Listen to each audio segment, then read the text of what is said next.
আমি আজকে বাজারে গিয়েছিলাম, তো বাজার থেকে একটা মাইক্রো ইউএসবি ডাটা কেবল নিয়ে এসেছি। ডাটা কেবলটা তোমরা দেখো যে কেমন ডাটা কেবলটা, মানে কোয়ালিটিটা কেমন। আর ব্রিডেড কেবলের হয়, এটা কোয়ালিটিটা বেশ ভালোই আছে। ডাটা কেবলটার কোম্পানির নাম হচ্ছে OUD।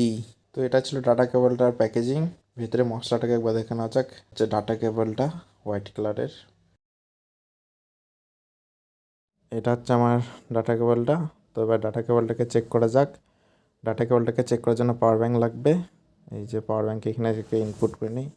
ডাটা কেবলটা পাওয়ার ব্যাঙ্কে লাগানো শেষ। এবার আমার এই ফোনে লাগানো যাক। অ্যাকচুয়ালি আমি এই ফোনের জন্য ডাটা কেবলটা নিয়েছিলাম, তাছাড়া আমার কোনো প্রয়োজন ছিল না ডাটা কেবলের। কেবলটা ফোনের মধ্যে লাগিয়ে নিই। ডাটা কেবলটা ফোনের মধ্যে লাগানো শেষ। দেখা যাক যে চার্জ হচ্ছে কিনা। এই যে চার্জ হচ্ছে, এই যে দেখতে পাচ্ছ 82% চার্জ হচ্ছে। Samsung Galaxy A02।